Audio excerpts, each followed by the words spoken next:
What's up, guys, and welcome back to my channel. Happy Easter. My name is Brandon Smith. Thank you so much for spending a little time with me on this holiday.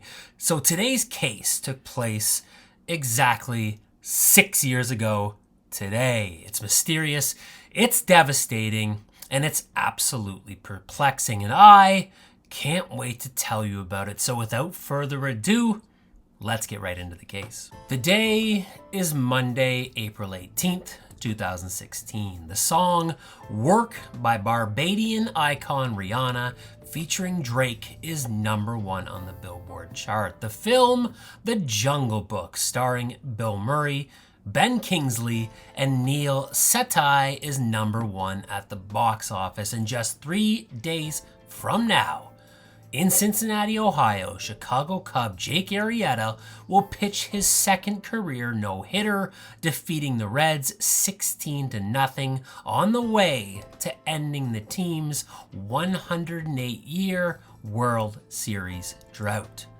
1,500 kilometers southwest of Cincinnati in Midlothian, Texas, 45-year-old fitness instructor Terri Missy Bevers is setting up a class in the wee hours of the morning at Creekside Church of Christ.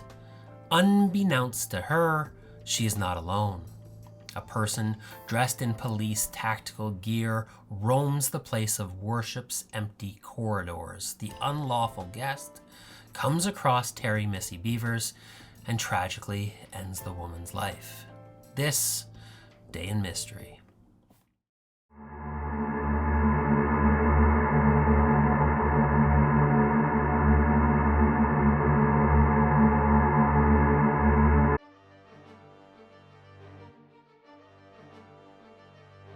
Monday, April 18th, 2016 in Midlothian, Texas is rainy and sullen. With a daytime high of 23 degrees Celsius, the Lone Star sky is gray and ominous. 30 minutes south of Dallas, Midlothian has a small town vibe with just under 30,000 residents. Terri Missy Bevers is one of those residents. Known to everyone and preferring to go by the name Missy, Bevers was born in Graham, Texas on August 9th, 1970. The middle child with brothers on both sides of her family tree, Missy is described as a young woman who had no problem making friends. In 1995, she graduated from Tarleton State University with a degree in science. Unsure of the professional career path she wishes to pursue, Missy dabbles in various retail jobs while contemplating her future. At one of these positions, she meets a man named Brandon Bevers. The two begin dating and are married on June 20th, 1998. The nuptials serve to inspire the young woman, and Missy chooses a career in teaching. She earns a special education certificate in the spring of 1999. But Missy's true mission in life is to become a mother. She is successful in this pursuit as well, giving birth to Hannah in 2001, Allison in 2003, and Sarah in 2007. Throughout her life, Missy maintains a deep interest in fitness. This motivation and her zeal to encourage others and give back leads her to seek out work as a personal trainer. In January 2015, she begins teaching classes with the Camp Gladiator organization. In April 2016, Missy Bevers is living in Red Oak, Texas with her husband and 3 children. On the evening of Sunday, April 17th, Bevers makes a post to her Facebook page at 7:55 p.m. Hearing that rain was in the forecast for the following morning, the undeterred athlete posts a photo stating that if it's raining, we're still training, along with the caption, "No excuses, you are gladiators." At 9:58 p.m., she again posts to Facebook, this time indicating that she was going to bed as she had to be up early in the morning to teach the class. And with that, Missy heads to bed for the evening. Now into the morning of Monday, April 18th, as the rain continues to pour down on Midlothian, A light-colored Nissan Altima turns off its lights and stealthily creeps into the parking lot of an SWFA Outdoors. The car aimlessly meanders through the parking lot for a full 6 minutes while turning its light off and on 2 separate times at random intervals before finally exiting the scene at 2:04 a.m. At 3:30 a.m., Missy Bevers' alarm goes off and the woman prepares herself for the hectic morning. At 3:50 a.m., the silence in the Creekside Church is shattered as a pry bar comes crashing through an exterior door. At 3:54 a.m., an individual enters into the church. The person is dressed in riot gear, a helmet, vest, shin guards, boots, and all black attire. Across the back and front right of the outfit, the word police is written in white lettering. The individual is carrying a hammer in their left hand. The intruder spends the next 25 minutes wandering the hallways of the church, breaking windows and prying at doors with what can only be described as a casual intensity. At 4:10 a.m., Missy Bevers arrives at the same church. At 4:19 a.m., she unlocks the front door with her church-issued keys and enters into the building, setting into motion the worst of encounters.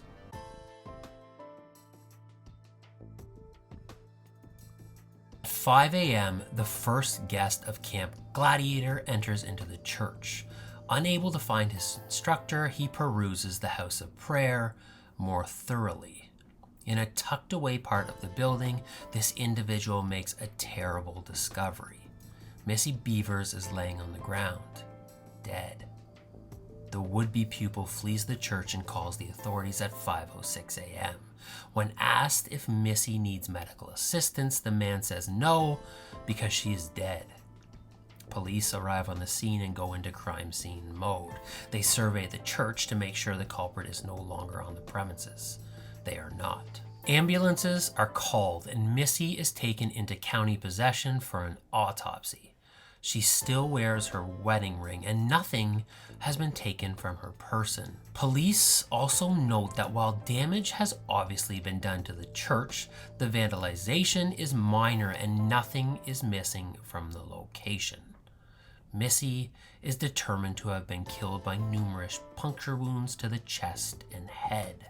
The coroner also notes that the able-bodied mom of 3 put up quite a fight in defending herself against her to-be killer.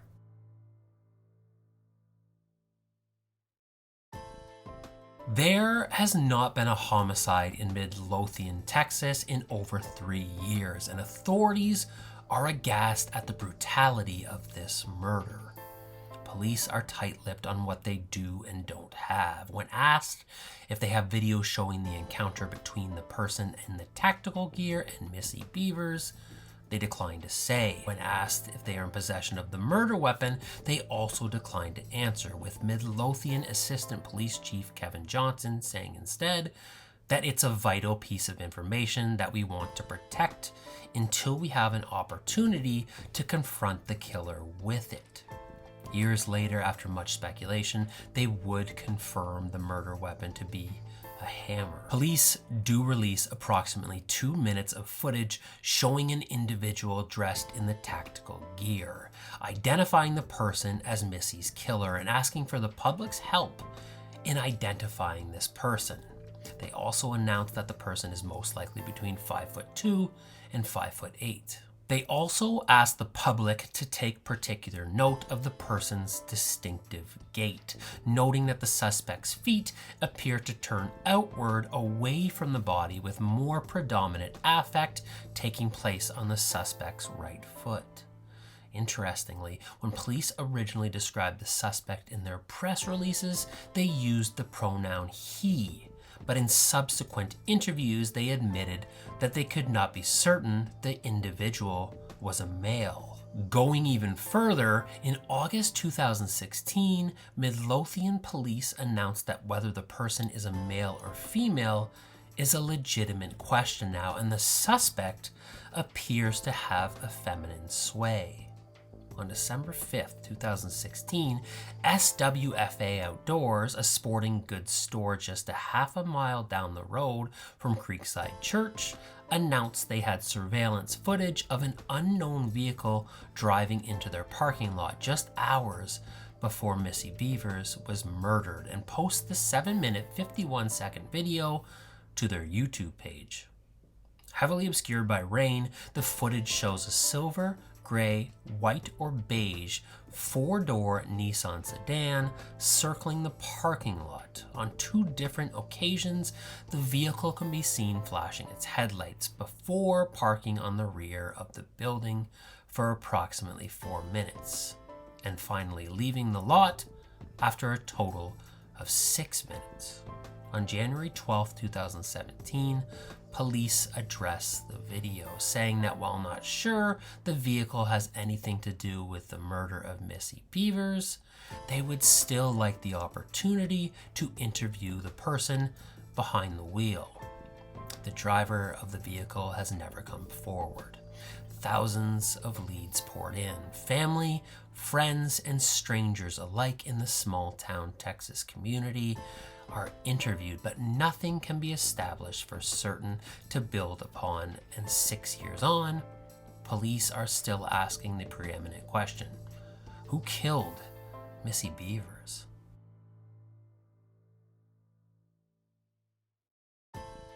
With the eerie surveillance video current in their mind, Midlothian police originally suspect that Missy Bevers had been the unfortunate victim of stumbling upon a robbery in progress. However, after carefully studying the video, they become less sure. The person in the video does break windows and open doors, but they don't really appear to be searching for anything to steal. They also don't bring anything to carry out their ill-gotten gains. Furthermore, in the video, they have zero sense of urgency. There is no rush and seemingly no fear of capture. Additionally, a church is a very rare target for a break-in. And while admittedly Monday morning would probably be the most advantageous time for a theft, as the greatest amount of tithes and donations would certainly be collected on a Sunday, a would-be robber would still have no guarantee of access to this money. Police also discounted the theory because if the person was in the building to simply rob the place upon coming across another entrant, why wouldn't they just flee? Even if Missy confronted them directly, one would think being captured and pleading guilty to destruction of property would certainly be a more reasonable outcome than committing murder, especially in a state that puts more people to death annually than any other state by a large number. Finally, like the church, Missy herself was left with all of her property. She still had her cell phone, her iPad, and her wedding ring. If robbery was the ultimate goal, the murderer of Missy Bevers certainly did nothing to fulfill their objective.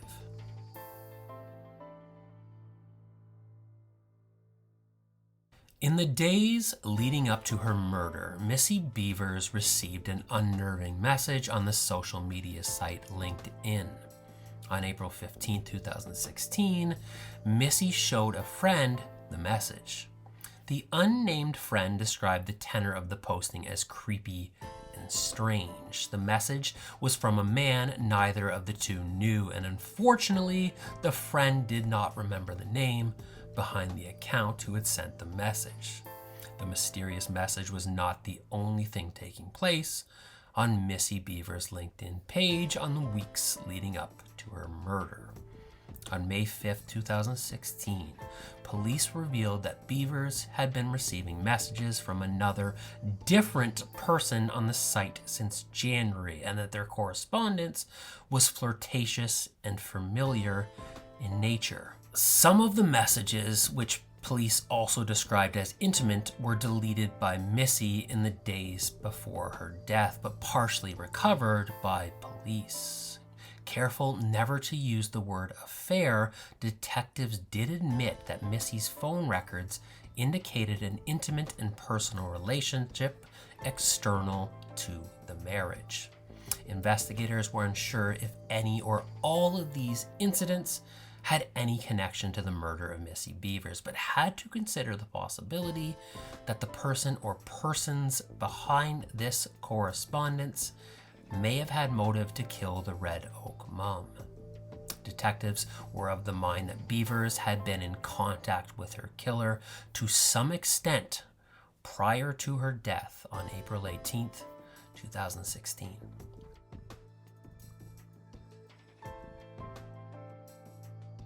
There was more of interest for detectives in the text messages left behind by Missy Bevers. Messages between Missy and her husband Brandon indicated that the couple were having marital and financial difficulties. And for investigators, if someone outside of the marriage had motive to kill Missy, someone inside the marriage certainly did as well. Police dialed in on Brandon Bevers. However, they quickly realized that Brandon Bevers could not have physically committed the murder himself, as he was 2 states away in Mississippi on a fishing trip. Authorities were able to corroborate his flight schedule, and after interviewing members of the fishing party, they were able to conclusively verify his attendance. However, this still didn't fully eliminate his potential involvement in the murder of his wife. Brandon could have hired someone to kill his wife, and police wondered if his unavailability in a different state at the very time of his wife's death wasn't a little too convenient. While detectives were locked in on Brandon, another member of his family was garnering public attention. On April 27, 2016, Fox 4 Dallas caught up with Brandon and his father Randy outside the Midlothian police station, and viewers couldn't help but notice the elder Bevers' appearance and distinctive walk. The gait was uncannily similar to the suspect in the church. It got even more concerning when authorities discovered that Randy Bevers had brought a shirt to the dry cleaners covered in blood just 4 days after the murder of Missy Bevers. According to the dry cleaner, an effort had clearly been made sometime earlier to remove the bloodstains from the shirt. Randy had told the cleaner that his pet Chihuahua had been attacked by another dog earlier that week, and in caring for the pet, his wife Vicky's shirt had been sullied with blood. Police began to wonder if Brandon could have enlisted his father to kill his wife, or if possibly Randy, of his own accord for his own reasons, could have murdered his daughter-in-law. However, detectives soon realized that, like Brandon, Randy was not even in the state of Texas at the time of the murder. He was even further away in California, and Midlothian detectives were also able to verify this account. Further exonerating the sexagenarian grandfather was the fact that when forensic analysis was done on the bloody t-shirt, the blood was determined to be not human and definitively belonging to an animal. So while potentially strong in motive and circumstance, authorities could find no conclusive evidence connecting either Brandon or Randy Bevers to the murder of Missy Bevers.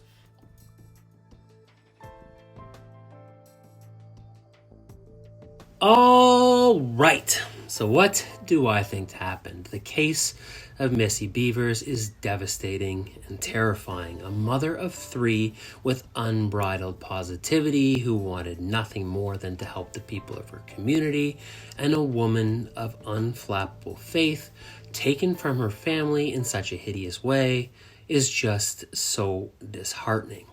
I pray for her daughters and their path to healing, as no one should have to lose their mother under such monstrous circumstances. In terms of my theory, I gotta be honest with y'all, I really struggled with this one.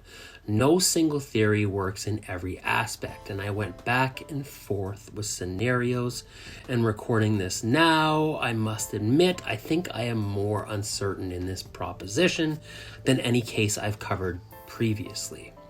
What I finally did was went with the theory that for me has the least amount of what I call deal-breaking factors to determine what I consider to be the most likely scenario.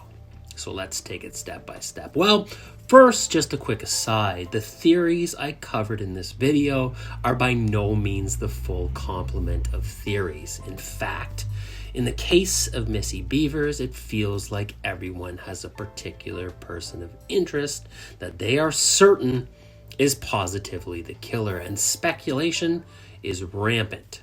And while I am hardly the ideal person to temper conjecture, as I think in the age of technology, crowdsourcing opinions is beneficial in the realm of true crime. But let us still be mindful that there are real, often innocent people in front of our accusations. Let's try to keep our suppositions as respectful and educated as possible, and more importantly, within boundaries. Detectives are very good at what they do, and if you believe that you have relevant information, please contact these people directly. A number for the Midlothian Police Department will be listed below. Before I start with the theories, I want to talk about the church video briefly and just give you a few quick notes on what I personally see. I think a lot has been made of the male versus female debate, and I think the gender of the person in the surveillance is indistinguishable. What do I mean? Well, what I mean is I think if you go into it thinking it's a male, you will continue to think it's a male. If you go into it thinking it's a female, well, you get the idea. I will say, being that analysis lists the person as between 5'2" and 5'8", I would probably lean towards the individual being a female, as this type of height is more commonly associated with the fairer sex. And I personally know a total of 3 full-grown men who exist under the height of 5'8". Also, I would think a male of this height who has another additional connection to the case would be much easier to identify. And since this has yet to happen, I think the person may be female. Next, the suspect definitely has a distinctive walk, and I believe this is their natural gait and not something being manufactured for deception. Finally, I think the person is not looking for something specific in the church, but rather getting a feel for their surroundings. I think they move with impunity, not to be cavalier, but rather because it's an effort to familiarize themselves with their surroundings, seeing which rooms serve what purpose. I believe the individual may have been in the church before, but not necessarily. And I don't believe they are supremely familiar with the church's layout, as many have suggested. Again, this is just what I see personally in the video. It's certainly controversial and easy to debate. So now for the theories. First, let's talk about Brandon and Randy. I don't think anyone in the Bevers clan had anything to do with the murder. I must admit, the coincidences are extraordinary, and after watching the video of Randy walking into the police station back in 2016, I was definitely suspicious. Then I heard that both Brandon and Randy were states away from Texas at the time of the murder, and I was ready to indict and thought it was only a matter of time before the hitman Brandon hired inevitably came forward. But as the years progressed and I kept seeing Brandon in the media, I no longer saw a man with a guilty conscience. I saw a man who desperately wanted to know who killed his wife, the mother of his 3 daughters. We will probably never know the extent of the flirting that took place on Missy's LinkedIn profile. We do know that detectives say messages indicate marital problems and intimate personal involvement with another individual. Is it possible she was having an affair? Of course. But as I've said before on this channel, lots of people have infidelity in their marriage, and the result is not always a murdered spouse. Also, consider the crime itself. If Brandon hired a hitman, I think we would have a more professional attack.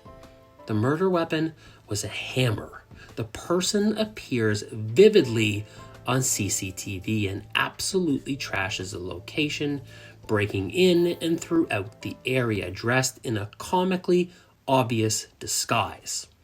Additionally, I believe an attack of this nature is personal. I think there was some sense of rage behind the onslaught, a feeling I don't believe we would see if the killer were a hitman. So, 2 birds, 1 stone, ruling out the Beverses and the hitman concept. Next, I don't think the person in the video was there for a simple burglary. The reason? Well, for the same reasons the police don't. The timing, the lackadaisical effort, and most importantly, the fact that nothing was taken. I've seen people speculate that this person had a grudge against their church, and their objective was twofold: wreck the church and murder a member of the congregation. I don't think this is what happened, as arriving at 3:50 in the morning wouldn't be the best way of achieving this. You could definitely wreck the place, but you would be unlikely to run into anyone soon thereafter. But what I've yet to see anyone consider is this. What if the person was there just to do what they were essentially doing? Wrecking the place, and Missy Bevers just happened upon the unrelated vandalism. Maybe the person did have a grudge against the church and decided they wanted to ransack the institution, so he or she disguises themselves in a costume and sets upon the church to destroy it. They happen upon Missy in the midst of their destruction, and things go very bad. I think it very possible that we are dealing with a deranged individual with a skewed perception of reality, possibly in an altered state of mind. A person operating within a different set of principles than the average individual. And this, dear viewer, was my scenario. This was going to be the premise I put forward. But then I remembered one thing: the Nissan Altima. I think the person driving the Nissan Altima is the killer. And if I think this person driving the Nissan Altima is the killer, the description of the person I subscribed in the previous theory cannot be one in the same. The reason I believe the driver of the Nissan Altima is the killer is due to the very foundation from which I operate this channel: the principle of parsimony. I ask myself, is it more likely than not that a person who turns off the lights to their vehicle before steering into a closed sporting goods store on a rural road at 2 a.m, minutes from a church where a murder will occur in a matter of hours, has something to do with that crime? And for that, my answer is yes. Add on the fact that in a small town of Midlothian, where this crime is very well known, and despite pleas from authorities to come forward, this person never has. I have to believe that this is the killer of Missy Bevers. So who is this person? Well, I think it all goes back to those LinkedIn messages. Not the creepy one, but the flirtatious one. Police are aware of who Missy was corresponding with, but have never identified this individual. Investigators have also stated that they have questioned this man, but stopped short of declaring him as a person of interest. Police have also stated that they believe Missy may have corresponded with the individual who ultimately killed her prior to her death, and that this person was likely known to her. I'm not so sure. I believe that while Missy may not have known her killer definitely knew her. And this individual was most definitely in the church that fateful morning with the sole purpose of ending her life.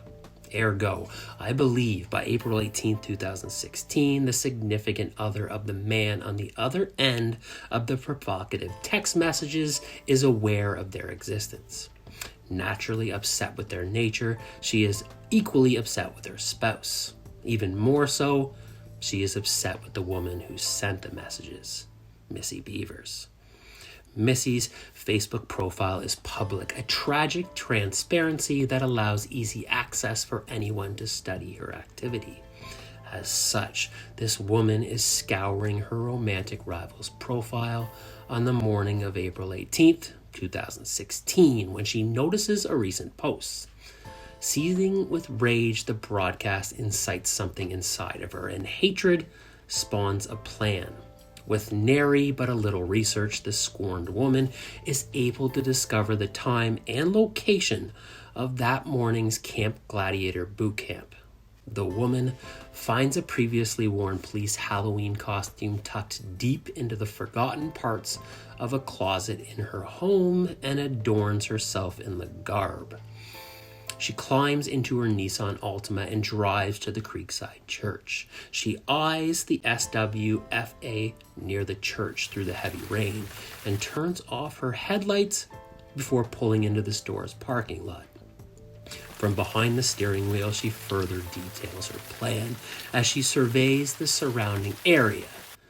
After a few minutes of contemplation, she exits the parking lot to the right and drives a little ways down US 287 and parks on a side road just off of the highway. Shirking the thoroughfare for the countryside, she walks just over a mile in the dark to the church, pry bar and hammer in hand. She arrives and with little forethought sends the crowbar's thick side through a side door window. Reaching through, she unlocks the door and gains entrance. The woman stalks the place of worship's floors with revenge in her heart and destruction in her wake. After causing substantial damage and getting no reaction, she realizes that she is alone and capable of the worst. There is nothing to do now but to wait. In silence, she waits. Finally, she hears company in the church. She listens to the footsteps and follows their direction with her ears. When the march stops, she moves in the prescription of the newfound still. Missy Bevers turns her attention to the open door, expecting to find an early camper, but instead sees an ominous figure clad in all black, her grim Reaper.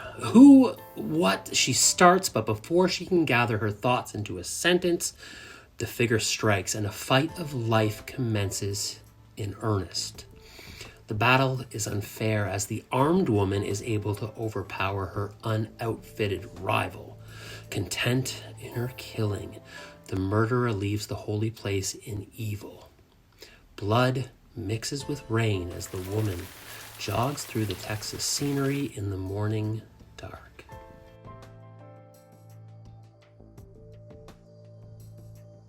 The murder of Terri Missy Bevers has left a small town community reeling and a family devastated. Brandon Bevers says that he has been through counseling and treated for PTSD and anxiety. He says the effects of his wife's death have been even worse on his daughters. They just want to know what happened to their mom. On March 31st, 2018, Missy's daughter Allison auctioned off her Duroc pig named Pepper at a livestock exhibition to raise money to assist in her late mother's case. When the Ellis County Women in Business Association found out where Allison planned on allocating the money, a bidding war ensued. The auction netted the young woman a whopping $15,000. The Midlothian police declined the donation, and Allison instead used the money to help a community of children near and dear to her mother's heart. On the 5-year anniversary of her death, authorities reiterated that though unsolved, they did not consider the murder of Missy Bevers as a cold case. They say they have received over 3,000 tips, with more coming in almost daily. They have traveled to other states and even other countries to pursue leads, but without a motive, resolution is difficult. Missy Bevers was a beloved mother, wife, daughter, and sister, the department said. She and her family, as well as the Midlothian community, deserve our best efforts. A $150,000 reward is being offered in this case. Thank you so much for listening to the story of Missy Bevers. Please be sure to like and subscribe. Just before I go, as always, please know that you are a wonderful individual who is capable of good. If you are struggling right now for any reason, just remember that we are in this together and you are here for a reason. Please be kind to yourself and everyone you come in contact with. I'm Brandon Smith, and I'll see you next time.